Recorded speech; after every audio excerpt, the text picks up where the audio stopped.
Hey everybody, welcome back to DMing the World. We are continuing with our solo adventurer episodes of DarkSpace, the sci-fi rule set that we created for Shadow Dark. Last time we walked through the basics of DarkSpace, talked about some of the similarities and differences between DarkSpace and Shadow Dark and how you can use DarkSpace with the Shadow Dark rules. And we did character creation. We made a single character, the protagonist that we're going to use for these episodes, who turns out to be Bard. Rice Blackmore, the hacker that we started the Cyberpunk playthrough with that we were unable to finish. So we're going to pick up now with trying to figure out where he is, what the setting is, and what he's going to do to make some money and survive in the world. So let's get started. All right, so here's Bard again. The same. We're just using the same artwork that we used from the Cyberpunk game. Now we don't necessarily know what our subgenre of sci-fi is going to be. DarkSpace allows for any subgenre of science fiction, so we may still play Cyberpunk, but we could just as easily end up in a space opera or a post-apocalyptic space survival horror. It really could be anything. I don't have really any preconceived notions about what we're going to get here, because I really just want to use this to show off Dark Space itself. So we're going to be using some emergent play rules that I developed for our expanded rules that are hopefully going to come out in Kickstarter sometime by the end of 2025. And we'll use those and the solo rules that we've been working on, as well as Solo Dark, the solo rules for Shadow Dark. Kind of throw all that together and use that to determine what our setting is going to be and what our job, mission, whatever that might be as well. And we'll get going from there in this episode and kind of just set the stage for where we're going to be heading. So if you've watched any of our solo adventurer episodes, or if you watched other solo gameplays, or you've done your own solo RPG play, you'll know that random tables are very important. Inspiration tables usually come with a rule set, and we've developed our own solo play inspiration table. This table is a percentile table. It has columns for both nouns and verbs. So you just roll a percentile die and then check to see, for the noun or verb that you want. In this particular case, the way that we're going to start off is we're going to use our inspiration table just to generate some keywords for maybe what our subgenre is, or at least a setting, right? We might not get the full subgenre yet, but at least maybe we get an idea of where we're starting. So we're going to just start by rolling some of these, and we'll just throw them into our journal and then kind of get a word cloud and see what that looks like. Let's just roll some dice and see what we get. So our first percentile die. By the way, we're using Owlbear Rodeo here, in case you're not familiar with the setup that we're using. So we're going to roll. Okay, we got a 95. Let's see what 95 on our table is. Destiny and translate.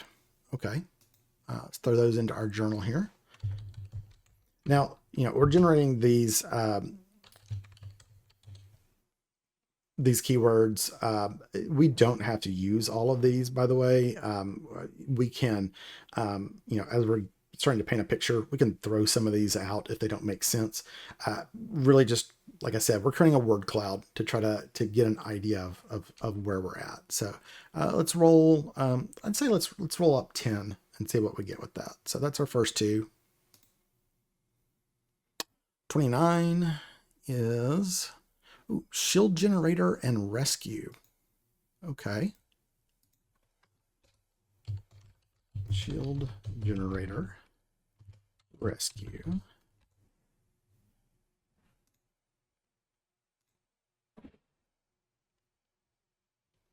'86. Escape and fight.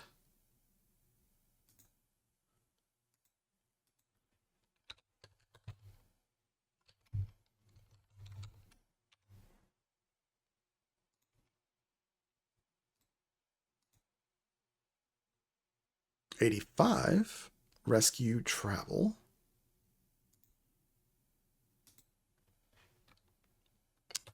So we've had both the verb form of rescue and the noun form of rescue.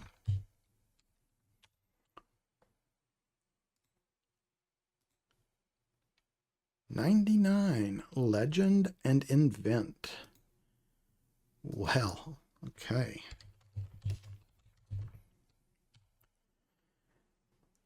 Destiny, translate, shield generator, rescue, escape, fight, rescue. Oops. I wrote rescue twice. What was it? It was rescue and travel. Legend and invent. All right.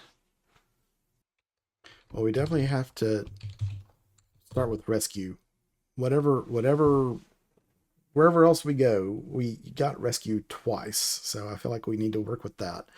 Um, then what else fits in here? Destiny and legend go together.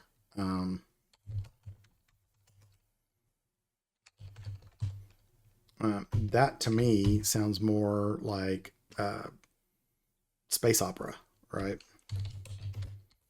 Think Star Wars, even Star Trek to an extent, a space opera, The Expanse, Foundation series, something on that scale, right? Destiny, Legend, Hero's Journey, like that sort of thing. We've also got escape and flight. No, escape and travel. And fight as well. Like all of that really is starting to kind of paint this picture of pretty Star Warsy, honestly. We don't have to play in a Star Wars setting. We don't have to use the Star Wars setting. We could. Maybe not on YouTube. But we'll but definitely, again, it's going to be something. This sounds like something that's epic, right? So we're gonna put him in that world. Now he's a hacker, so he may not necessarily be the hero of the hero's journey. He may not be the Luke Skywalker or the that kind of character. He may be some guy that's in the criminal underworld. But at least we know kind of what our setting's going to be. So space opera. Shield generator, I don't think really fit anywhere with any of those other keywords. It kind of was the outlier. I mean, you're probably going to have shield generators in that level of a setting, but I think that was our outlier. So now that we've got our setting of space opera, we need to start probably asking some clarifying questions, right? So one of the ways that we're going to do that is we're going to use an oracle. Like I said before, if you've watched our Dragonbane playthrough, or you've even seen the beginning of what we did with Cyberpunk, or you've done your own solo RPG play, an oracle is just basically a way to use the dice to help answer questions in place of a GM who normally would, right? So as part of our expanded rules that we're going to be putting out eventually, I've created some emergent play rules, and we've created our own oracle. This is going to look a little familiar, if you've seen other ones, because at the end of the day, it's just rolling dice to get a yes or no question answered. But with the DarkSpace oracle, we kind of expanded it a little bit from what you might have seen on some other oracles. You roll a d8, and it can range from no and to yes and. And the idea of adding these kind of qualifiers onto these answers is an and means that you're plussing that. So a no and means it's bad and it's something else bad. Yes and means yes And here's something else that's positive, right? If you have a but in there, so the no but or yes but, then that means it's kind of in between, right? It's a little bit of no, but a little bit of yes, or a little bit of yes, but a little bit of no. And then right in the middle at 4 and 5, we have unexpected. So something completely not what you're asking occurs, and it's either a positive or a negative depending on what you roll. So let's create some qualifying questions here, and then we'll answer them with the oracle. So I think good qualifying questions. If you do any type of fiction writing, there's the basics, right? You got your who, your what, your where, your when, your why, and your how, right? And so I think if let's create a question. Let's create a question for each one of these, and then it needs to be a yes or no question. And sometimes with a who, that might be a little bit, some of these it might be a little bit difficult, but at least we can create maybe we can get a yes or no question around that. So who. So who should probably be about Rice himself, right? So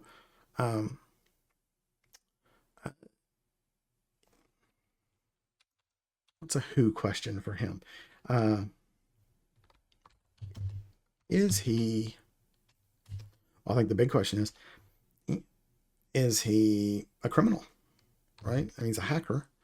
He's a survivor. That was the motivation we gave him last time. Like if we pull up his character sheet here, alignment down here says neutral, but in DarkSpace, we don't have alignment. We have motivations that they are virtuous, survivor, and vile instead of lawful, neutral, and chaotic. He's a survivor, so he's going to do whatever whatever he needs to do to survive.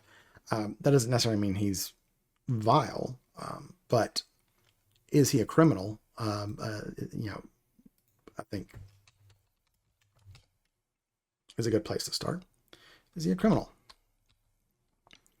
What? Like I'm thinking, like, what is his employment? Is he a freelancer or does he have a say job? Is he a freelancer? Where does he have a living space? Like in the cyberpunk episodes when we started, he was squatting. He didn't have an apartment, so that's kind of where I'm going with that. Like, is he transient? Is he on the move? Is he homeless? Does he have an apartment or a base, a ship? Like those sorts of things. When does this episode start in the evening? Yeah. Does this episode start in the evening? Why? So that's the crux of this, right? Why is he doing this? Is he motivated by money? Or is there another reason, right? So it's a qualifying question. If it's a no, then we'll ask an additional question. Is it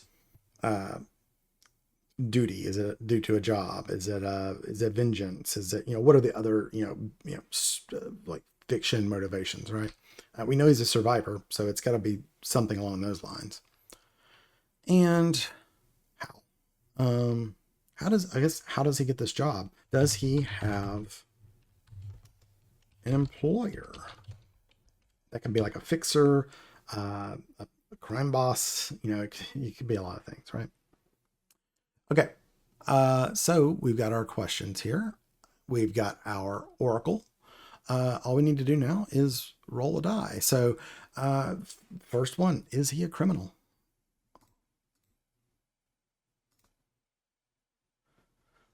No. And so not only is he not a criminal, he is not something else. So that's telling me that this is um, uh, he has some type of uh, either very steady employment or altruistic, like beyond not being a criminal. He's actually the opposite. Like maybe he's it's referred to as a white hat hacker, right? A good guy hacker. So we're just gonna put no and for now. Maybe we'll roll an inspiration for that and see what we get. Is he a freelancer?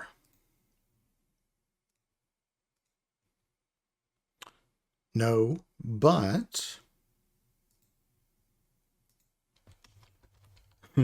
no, but he does work side jobs. He does work on the side.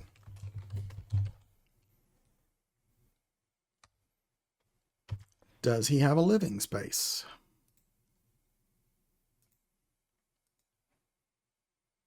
No. And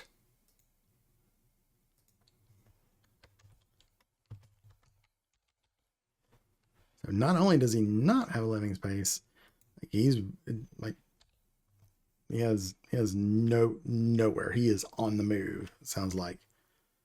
But we'll leave that vague for now. We'll roll an inspiration and see what that tells us. Does this episode start in the evening? No. Is he motivated by money? Yes. And does he have an employer? An unexpected negative. Okay. Ooh, that's interesting. It's complicated. Does he have an employer? It's complicated. Let's roll some inspiration to get some more details on these. This is kind of interesting. I'm going to pull the inspiration table up here. Okay, so let's see. First one, is he a criminal? No, and remember that's plussing the no. So whatever we roll here, it needs to be another negative on top of it. So no, he's not a criminal, and something else. So let's roll percentile. 98. Secret. 64. Smuggler. He's a spy. he's a government spy. Oh, whoa, this got different. Is he a freelancer? No, but he does work on the side. That fits with a spy. Does he have a living space? Well, no, he's a spy. He's on the move, right? I think uh, that answers itself. No, he's always on the move. Does this episode start in the evening? No, it starts during the day. Is he motivated by money? Yes, he is. But, and he's motivated by money and something else, something positive. Duty, probably, right? Yes. And duty, honor. Let's roll inspiration, see what we get. Just see if it gives us a sentence. 5. Moon, maneuver, meh. You don't have to stick with these, by the way. You can always re-roll if it doesn't make sense. War, dream. Okay, so peace, hope. Okay, and a dream of peace. Does he have an employer? Now, this is the interesting one. It's an unexpected negative. All right, so we know he's a spy, and we know that he's, trying to make things better. Like this is very quickly like all is falling along the lines of, say, like Andor, right? But we've got a twist here now at the end of this. We've got Andor, but now we've got a negative twist when it comes to who is his employer. Let's see what we get. Let's roll some inspiration and see if that helps us. 16. Temple transform. Okay, so transform, change.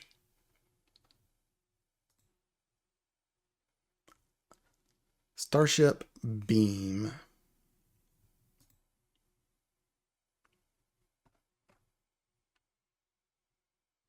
Bounty hunter train. Change train. Beam. Bounty hunter. He's wanted. Has he been burned? Is this a Mission Impossible type situation where like he's been framed, he's been burned? Okay. That sounds interesting. This is really different. Yeah, he's been burned. We'll just put that. Which means you know, he's a spy. He's his a mission's gone sideways, and whoever his employer was, assuming it's a government, is now like disavowing any knowledge of him and are probably going to be hunting him down and trying to kill him. So we suddenly have a very interesting story here with this guy. Well, let's see. The last thing we'll do for this episode is let's just generate the job that he was on when everything went sideways. All right, so this is our job generator table. This is in DarkSpace. If you watched our Dragonbane solo play, this table is going to look familiar to maybe some of the tables we used in that. I borrowed that structure because I really like that structure, where you roll a d4, a d6, a d8, a d10, a d12, and a d20, and that will get you a job. In this case, I'm not sure well, I was going to say we don't need to roll a d4 because we don't have an employer anymore, but we don't necessarily know who he was working for before this. We're assuming it's a government or revolutionaries, but one side or the other, right? He's on the rebellion or he's on the empire. But he could have been a corporate spy. He could have been a crime syndicate spy. We don't necessarily know that. So let's roll all of them and see what we get. So we're gonna roll a d4, a d6, a d8, which is like what part of the space universe that this is in. This will maybe help set our scope for things. At least we're starting. We haven't decided yet if we're talking like a full Star Wars galaxy, or we're limited to a solar system, or we're on one planet. We don't have all those details yet, but maybe that'll help with that. A D10, D12, and a D20. And for those three, D10 is the location that it took place at. D12 it involves one thing, and then D20 is another thing. Usually it's a person and an object of some sort. All right, let's roll them and see what we get. All right, so we're going to hit the breakdown here. And okay, so first thing, the D4 is revolutionaries. Okay, so this was the job. Employer,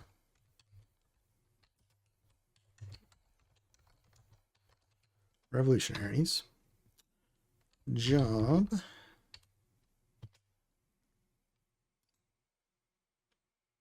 a recon job.